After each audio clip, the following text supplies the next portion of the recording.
Tonight on CTV News at 6, a bargaining breakdown. A government lockout vote passes to match Alberta teachers' strike mandate. We cannot and will not play politics with our kids. Introducing the Alberta Wallet, one stop for digital documents. We are adapting to an always-on, high-speed digital future, and we're showing the rest of Canada how it's done. And into the end zone! The Edmonton Elks ride a winning streak into the Labor Day Classic, inviting fans along for the journey. They haven't had a fan bus since the W was under a different name, so it's very exciting.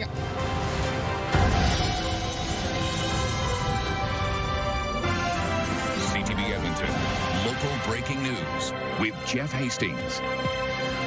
Good evening. Teachers across the province are still without a deal. Last night, discussions fell apart between the union representing teachers and Alberta's negotiators.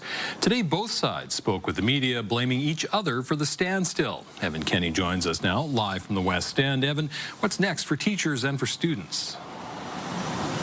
Jeff, both sides say that they're ready to get back to the negotiating table, although no meetings are scheduled. Now, at this point, the teachers and the province both say that kids will be back in the classroom to start the school year.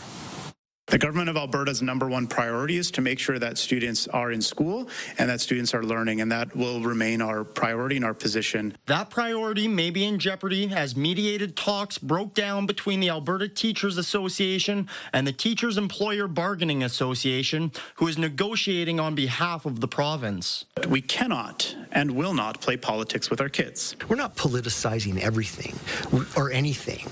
We are showing the reality of what is happening within our schools in Alberta. The ATA walked away from the negotiating table last night after it says the discussion hit a standstill. The province says it has offered to hire 3,000 more teachers at a cost of $750 million. It also offered a 12% wage increase over 4 years. The province says no counteroffer was received. Union leaders are gambling with their kids' future and their learning. We are giving union leaders exactly what they've asked for, and now they are ready to walk away. The province says this offer would place teachers' wages on par with the rest of the country. The teachers already voted down the 12% raise earlier this summer. We've tried to come with a fair offer. That's what's on the table. And depending where this goes, I don't see that offer changing because the data doesn't show that it should. They make more than Alberta teachers. They have seen increases within the last decade that outpace Alberta teachers. And so we can sit down and have a conversation about any of the data points government wants to sit down and have a conversation about. Schilling says over the last decade, teachers' wages in Alberta have gone up 5.75%. Teachers voted 95% in favor of strike action earlier this summer. You can see the burnout and the frustration on the faces of my colleagues, and they are leaving the profession. Both sides say students will be in the classroom next week. Now, if no deal is reached, teachers have until October 7th to hit the picket line, and they must give a 72-hour strike notice. Now, documents provided to CTV News show the group representing the province at the bargaining table has voted in favor of a lockout. Now, this vote gives the employer the right to lock out employees.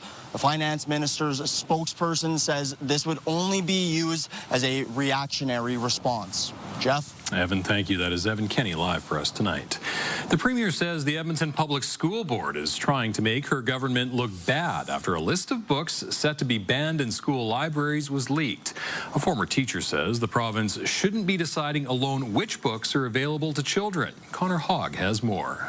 Edmonton Public is clearly doing a little vicious compliance over what the direction is. Premier Danielle Smith reacting to the national controversy surrounding her government's directive to remove books containing inappropriate and explicit sexual content in schools.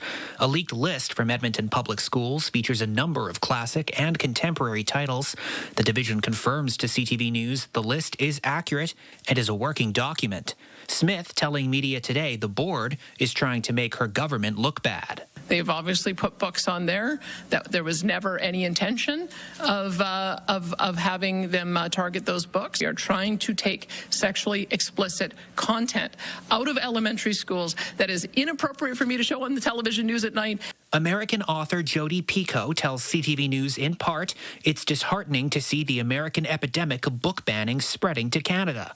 The Handmaid's Tale author Margaret Atwood made light of the situation, posting online, "Don't read it, your hair will catch on fire." It's not about what you think, but how you think and that you do think. Retired teacher Wouter Broersma says governments alone shouldn't decide what books are appropriate for what ages. The ideal model from my perspective is that it involves parents, teachers, and a rigorous review. Not simply looking and saying, oh, gee, there's some naked buttocks on that page. We better get rid of this book. Smith says she believes at least one of the books on the division's list, Atlas Shrugged by Ayn Rand, should be required reading for older students. Maybe when you get to be in junior high or high school, the level of understanding about the concepts in there are absolutely appropriate. Smith says the education minister has pledged to work with any school board to identify which books are appropriate for which schooling level. The education minister says the initial September implementation date has been pushed back to October to allow for consultations. Connor Hogg, CTV News, Edmonton. The province is launching what it calls a faster and smarter service to access government resources.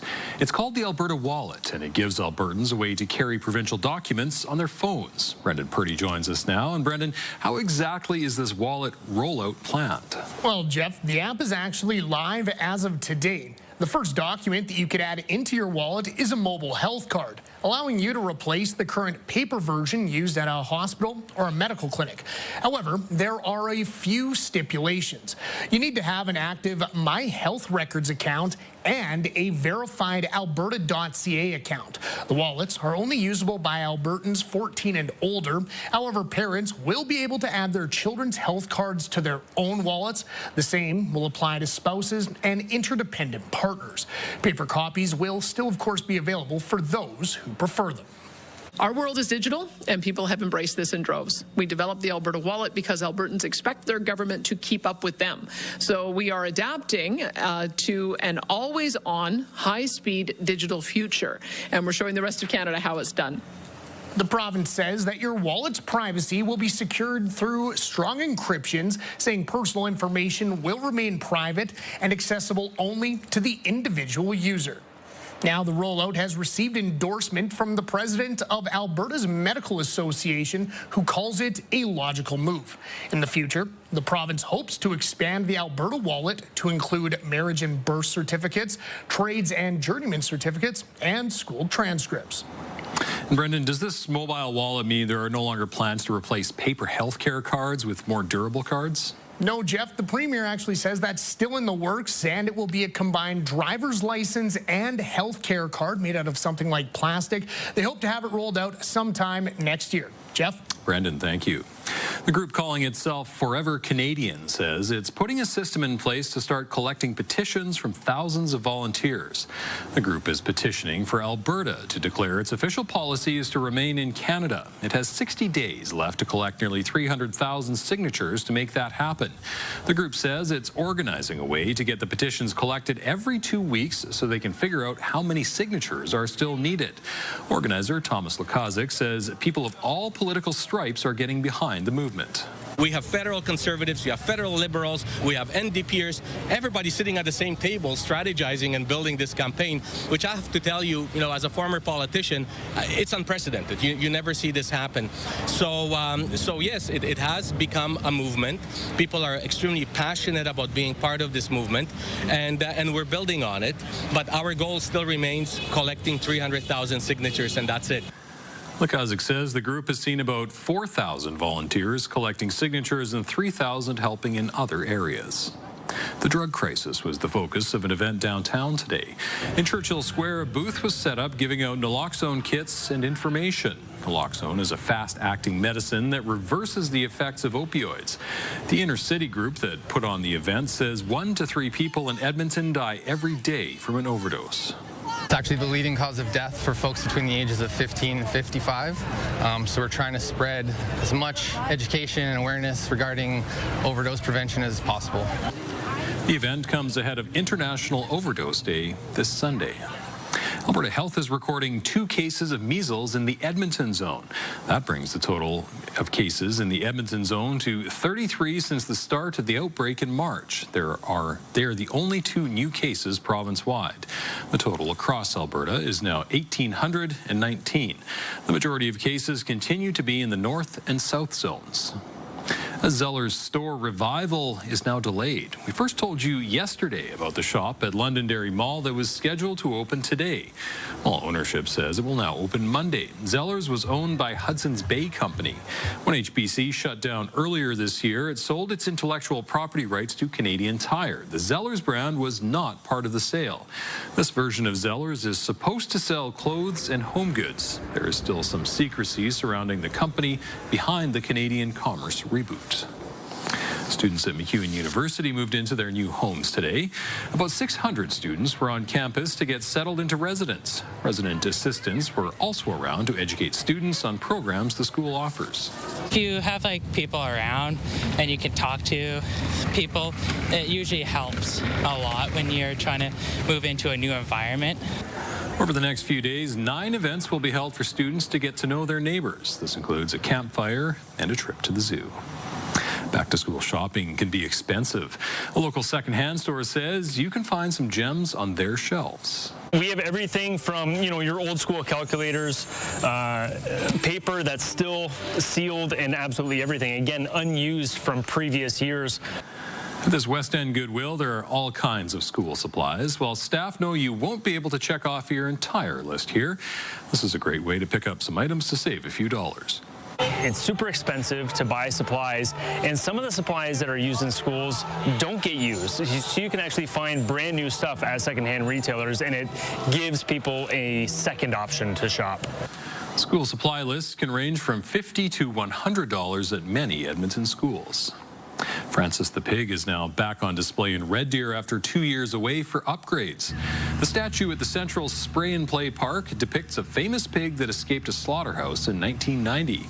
A couple of years ago, the sculptor noticed someone had tried to cut through the mounts on the statue. Now Francis has a more secure platform as well as some new finishing details. Red Deer celebrated Francis's return with an unveiling earlier today. Dozens of teams from across Canada and the U.S. are in town for the River Cree Indian Relay Cup.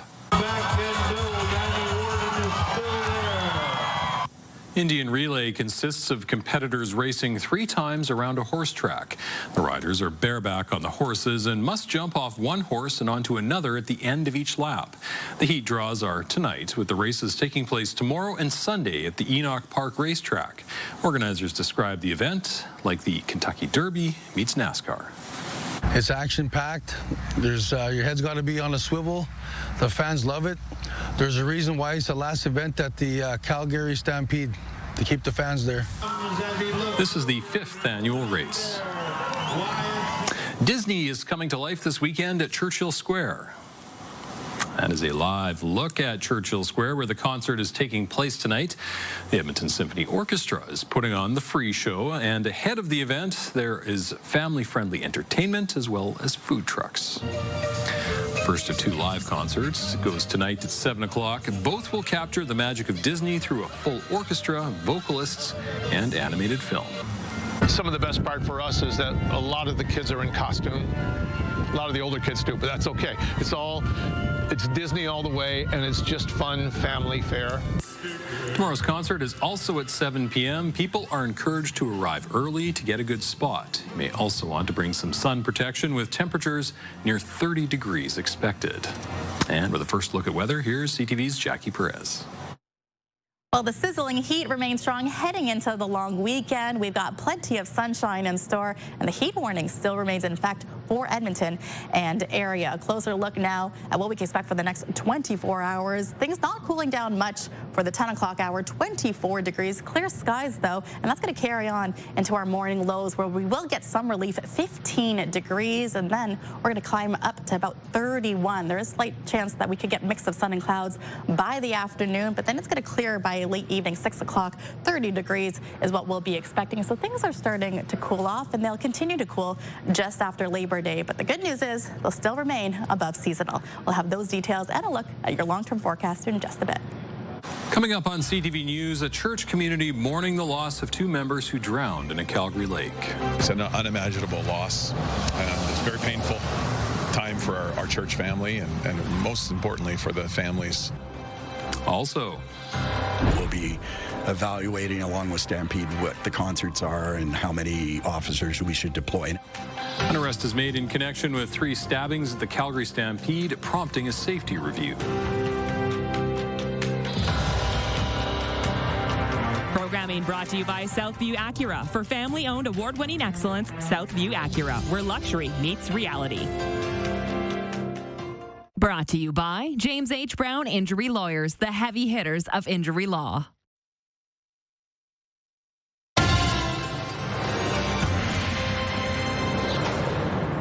Calgary's police chief is praising the coordinated effort of officers and responding agencies in yesterday's active shooter incident that ended with no innocent bystanders being hurt. This time yesterday, police say they were tracking a man with Canada-wide warrants who'd been on the run for weeks. Police say he opened fire on a home with people inside. He and a woman with him then entered a second house where police say officers were shot at. People living in the area were ordered to shelter in place. Roads were shut down and first responders were on standby. Eventually, the woman surrendered to police and was taken into custody. The wanted man was found dead inside the home. Alberta's police watchdog has been notified. A man is facing charges in connection with 3 stabbings at the Calgary Stampede last month. On July the 8th, one person was taken to hospital with life-threatening injuries. 2 others were found off the Stampede grounds. 18-year-old Irfan Mohammadi is charged with 3 counts of aggravated assault. That day, there were more than 190,000 people at Stampede Park, and police had called in extra officers to deal with a large crowd for a free concert. And we will be looking at that for next year as well. We'll be evaluating along with Stampede what the concerts are and how many officers we should deploy. And it does fluctuate depending on what act is on stage. Mohammadi is in custody and appears in court on Tuesday. 2 friends who drowned in a Calgary lake earlier this week are being described as caring souls and leaders within their church community. The 20-year-old men were swimming when they went under the water and never resurfaced. CTV's Tyson Fedor reports. What was supposed to be a day on the water beating the heat ended in tragedy. 2 young men drowned at Mahogany Lake on Wednesday. Now family and friends are flooding social media with tributes. It's an unimaginable loss, and it's very painful time for our church family, and most importantly for the families that have lost these incredible young men. 20-year-old Kalen Escalante and Yagazi Ike Peters have been identified as the 2 people who died. Both men were part of First Assembly Church. Their bodies were recovered from the lake by a dive team. The church says it cannot express the heartache of their loss to the community. The grief that the families are dealing with right now, we're praying for them. We just love these young men so much, and we love their families. We're heartbroken. A crowdfunding campaign described Escalante as someone who was passionate about music, worship, leading and caring for youth through camps. And these are just the latest deaths in a series this month. The Life Saving Society of Alberta says this year there have been a total of 20 drowning incidents in Alberta, nearly half this month alone. You are going through an incident like that, your body's first priority is to get air.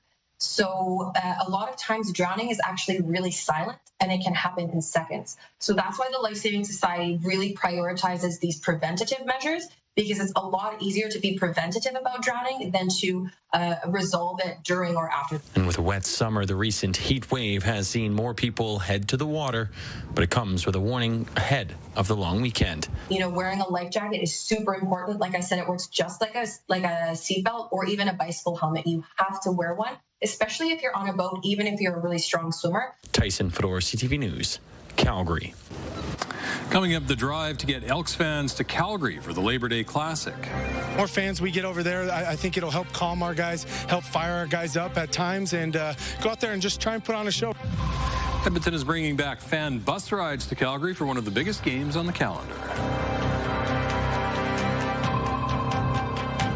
Programming brought to you by Century Casino. 3 great locations: Edmonton, St. Albert, and Century Mile. By Action Furnace. Fixed right or it's free.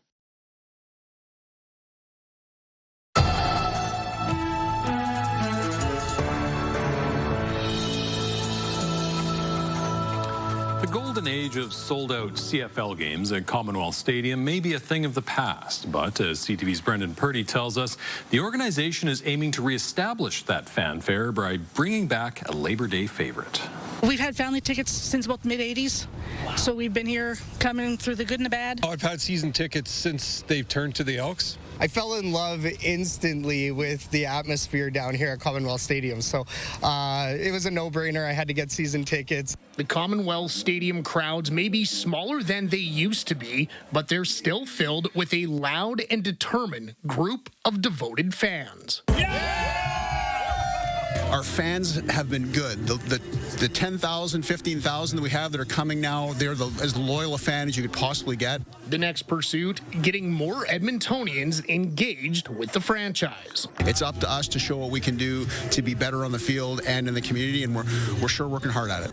One such endeavor is the return of the Labor Day fan bus, a shuttle of green and gold clad supporters bound for McMahon Stadium on Monday afternoon.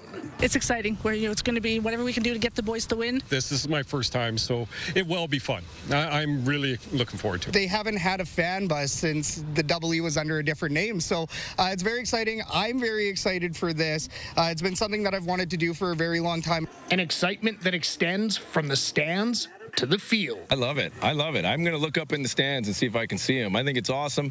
I heard there was a couple buses coming from here. The more people we can stack on those buses, and we might have to open up a couple more buses, because the more fans we get over there, I think it'll help calm our guys, help fire our guys up at times, and go out there and just try and put on a show. The anticipation between the team and fans goes beyond Labor Day, as both sides look for a similar result to last season. Eugene Lewis winning that battle all day.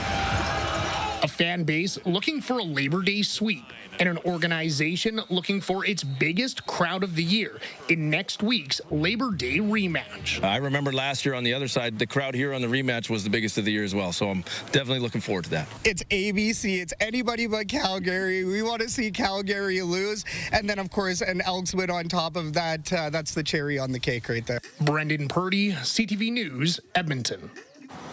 With another look at your weather, here's CTV's Jackie Perez.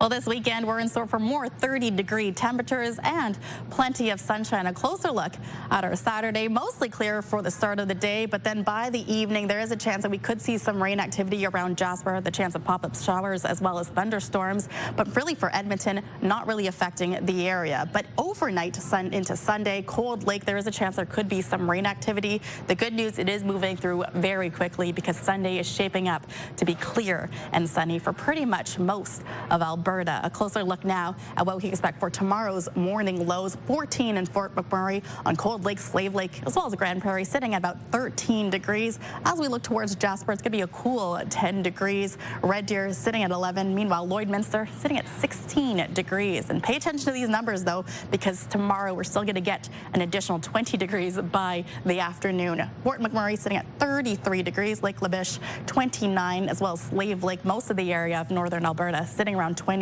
degrees, but slightly warmer as we look at Peace River and Grand Prairie, where temperatures are sitting at 32, 33 degrees. As we look towards our friends in the south, Jasper sitting around 26 degrees, and again, there is a chance of that risk of thunderstorms and showers pretty much for most of the afternoon.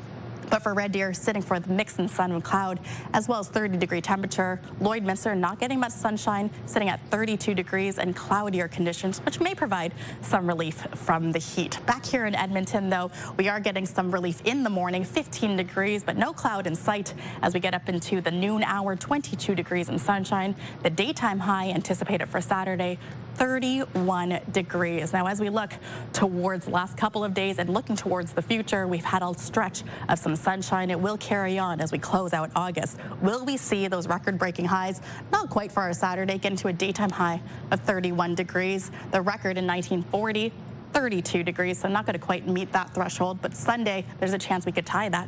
30 is what we're expecting for our Sunday. And then Monday, we are getting a mix of sun and clouds. Going to cool down a bit, 26 degrees, but we're still going to maintain average highs above, or we're going to maintain above the average high, which is usually around 21 degrees this time of year. But Tuesday, back to school, 26 degrees. And then as we continue into our September, we're going to continue with the summer-like conditions as well as the sunshine. It has been a tight race for the only Edmonton area team left in Amazing Race Canada. Ta-da! Yes, look at that helmet. Can we get a check? It's giving, but not what I'm buying. Blair and Skylene, better known as Superfan Magoo and Nippy, finished last in Tuesday's episode, but it happened to be an elimination-free week. The team were on CTV Morning Live today, and they said it was a huge relief. Oh, it was like the whole world was lifted off my shoulders. It was a very emotional feeling. The team says it's been surreal to see themselves on the show. Magoo says there's a watch party Tuesday night at Central Social Hall downtown where people can cheer them on. Still ahead, a blow to Canada's GDP. This is not a good picture for Canada and what's happening here. What's behind the shrinkage and how close Canada is to a recession? Plus, the areas that suffered a greater exposure to the hazard and had greater social vulnerability, you still see Katrina. New Orleans has been on a steady path to recovery in the 20 years since Hurricane Katrina, but in some ways, the city will never be the same. Programming brought to you by James H. Brown Injury Lawyers, the heavy hitters of injury law.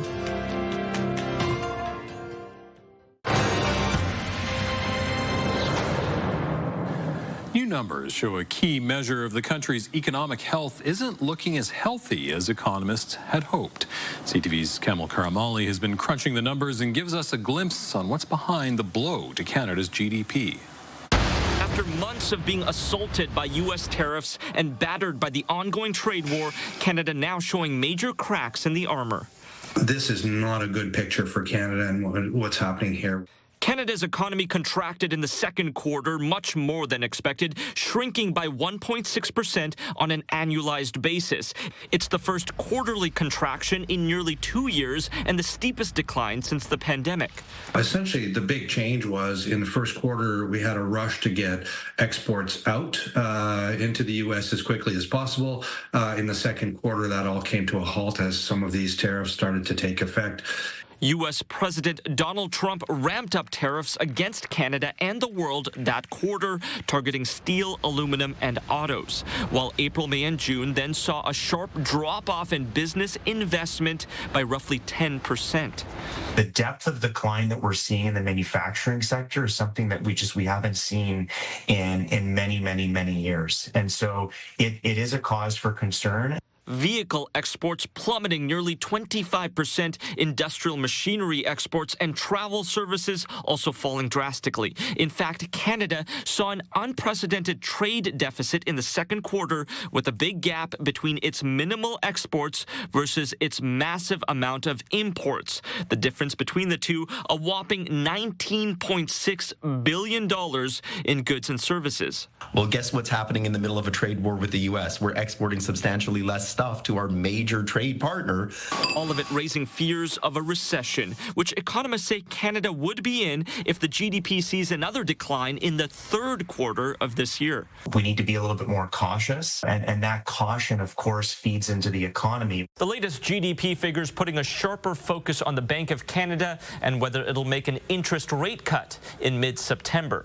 Kamal Karamali, CTV News, Toronto. The federal government's new Major Projects Office launched today as Ottawa pushes construction of large-scale infrastructure. Dawn Farrell has been named CEO of the new office, which is based in Calgary. She previously served as the president and chief executive at the Trans Mountain Corporation, where she led the multi-billion-dollar expansion project.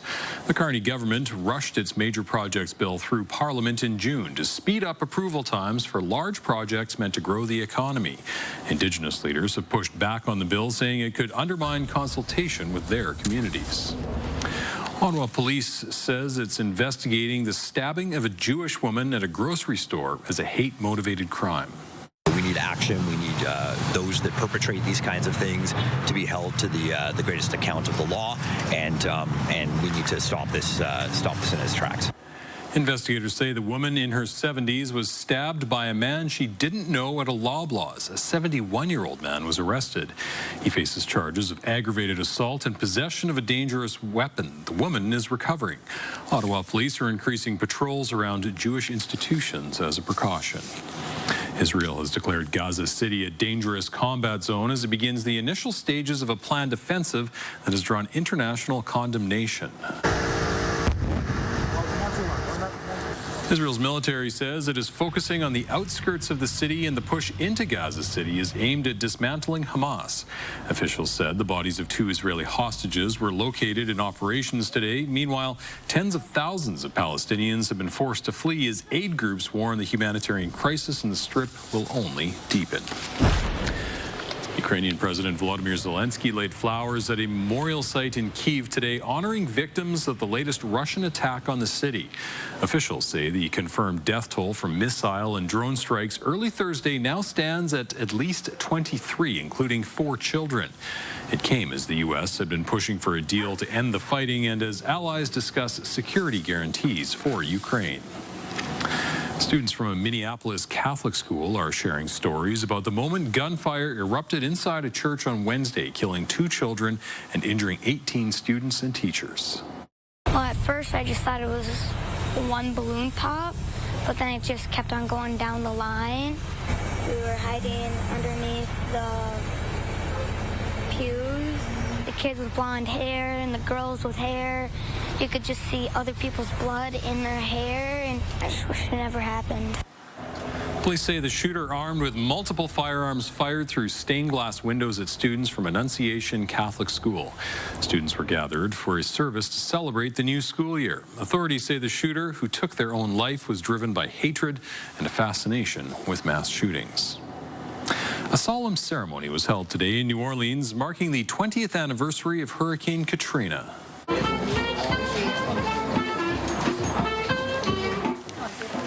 Music rang out at the memorial to Katrina's victims as people gathered to honor those who lost their lives and survivors who rebuilt the city. 20 years later, some parts of New Orleans still haven't recovered as it becomes part of history in university classes. NBC's Jennifer Bjorklund reports. On the campus of Tulane University, Napoleon sells it to the U.S. Katrina is part of a lesson for a group of architecture students who have little, if any, memory of the deadly storm. It's American history to them. Okay, I'm 59. It would be like talking about World War II practically when I was a kid. But for this city, it's a reality that's reshaped their community and lives. There seems to be a sense of confusion by these 4 people on which way to go. The unbelievable images on TV screens across the nation that last week of August 2005 are indelibly imprinted on anyone who lived through it. Get us out of here! We want to get out of here! We're suffering here.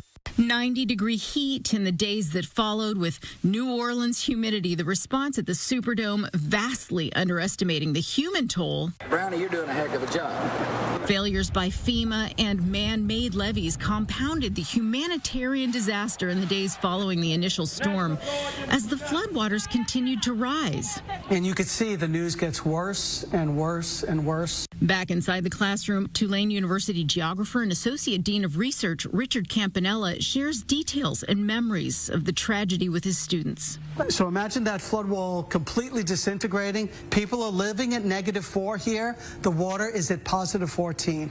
That's 18 feet of head within the span of 2 blocks. Campanella says the man-made elements failed 20 years ago, but with work on the drainage and levee systems, New Orleans is now in a much better position to withstand a hurricane like Katrina. While in the 9th Ward, one of the hardest hit neighborhoods, there are reminders parts of this city may never fully recover. When you go to the areas that suffered a greater exposure to the hazard and had greater social vulnerability, you still see Katrina. But in the city's central business district and the iconic French Quarter, you can clearly see and feel the essence of this city, saved, many will tell you, by its unique style and culture. The Big Easy back in so many ways as recovery, which has been anything but easy, continues 2 decades later. Jennifer Bjorklund, NBC News. Europe's most active volcano is at it again. Mount Etna's latest eruption offered a dramatic display on the Italian island of Sicily this morning. Drone footage captured the streams of glowing lava oozing down the slopes. The eruption forced officials to close off sections of the landmark.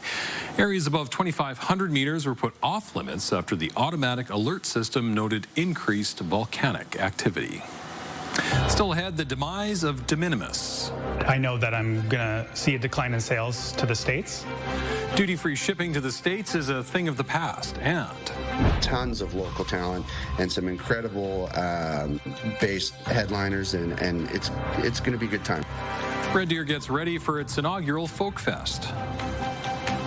And there's a live look from the CTV drone at Commonwealth Stadium, shining on a hot and hazy evening. If you're keeping score, that's now 4 consecutive days, reaching a record high that ties a record for records. Stay with us.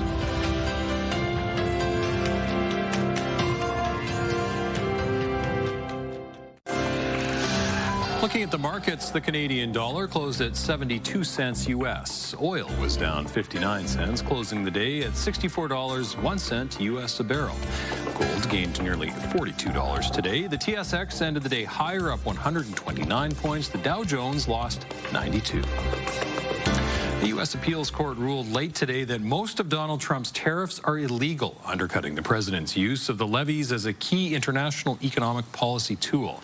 The court ruled Trump exceeded his authority by using emergency powers to impose sweeping tariffs. The ruling upheld a lower court's decision, saying the president's tariffs on virtually all countries are illegal. The tariffs will be allowed to remain in place pending an expected appeal to the U.S. Supreme Court.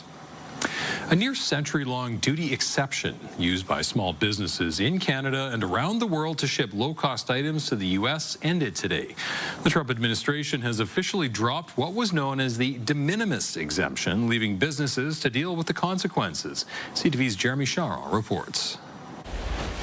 In small businesses across the country, there is an unfortunate new reality. I know that I'm going to see a decline in sales to the States. Cal Green's Ottawa-based streetwear brand Raised by Wolves is no exception. So we've produced the apparel, they've done the shoes, and then at least a quarter of his business comes through direct sale to American consumers or wholesalers. His product no longer exempt from duties when shipped south of the border, forcing him to make a difficult decision. The duties, the tariffs, the brokerage fees, and the shipping is going to be included in the price for U.S. customers to be transparent. That's really all I can do at this point. As a small business, I can't afford to eat those costs. Some of his products could still be exempt if he can prove they're CUSMA compliant, but like for thousands of other businesses, that will require more time and effort, which experts say won't always make sense. If they want to go into the process of making sure that their goods are CUSMA compliant, that may not be worth the cost for many businesses. It's a huge nightmare. Has been a really, really steep learning curve. Last year, almost 1.4 billion packages entered America duty-free. Now, the new fees will vary based on a variety of factors, including the country of origin. But some businesses say they'll avoid it altogether. To avoid confusion and conflicts with customers, I just suspended U.S. shipping for now. Others hopeful to keep at least some of their longtime American customers. I don't think there's so much anyone can do about it at this point, so I just want to keep moving forward and do the best I can. At least 25 countries have opted to suspend U.S. shipping, citing a lack of clarity around enforcement. Canada Post says it'll work with a third party to collect and send the duties directly to U.S. Customs.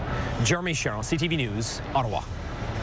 The inaugural Red Deer Folk Festival is kicking off this weekend. The festival takes place at Westerner Park this Saturday and Sunday. Admission is free. Entry begins at noon with performances beginning at 1 p.m. The event features 21 artists, including headliners Shayla Miller and J.J. Shiplet. Red Deer-born singer-songwriter Ryan Carnduff will also be performing. Food trucks, market vendors, and local breweries will be on site. Organizer Jesse Rhodes says his main goal is to create a positive experience for everyone. It's going to be a beautiful weekend, so come spend it outside and support live music, lots of local talent, tons of local talent, and some incredible based headliners, and it's going to be a good time. So I would encourage anyone who's thinking about it to just really just do it. Just come and hang out, come say hi, and be a part of something cool. People are encouraged to bring their own water bottles, sunscreen, blankets, and lawn chairs. The festival wraps up at 10 o'clock Sunday night. Canadian Olympian Clara Hughes was able to complete the West Coast Trail despite losing one of her shoes. Hughes was walking barefoot on a section of beach when she slipped and lost one shoe to the ocean. A nearby family witnessed the scene, and a teenage boy donated his beat-up Crocs. Hughes was able to hike the remaining 53 kilometers of the trail, wearing one trail runner and one Croc. Still to come, an Alberta musician returns to her hometown performing for Cirque du Soleil. Young Canadians did everything for me, really. That was the pivotal thing in my career that made me who I am. That training was incredible, from singing, dancing, acting. We've got another great night of entertainment coming up right here on CTV, starting at 7 with E-Talk.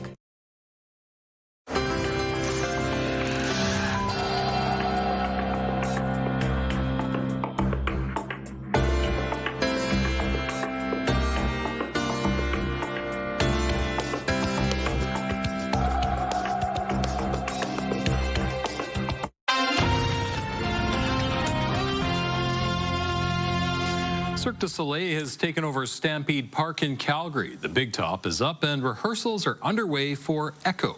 2,600 people will pack the tent every night for the show's run, including friends and family of one Alberta artist. Here's CTV's Kevin Fleming.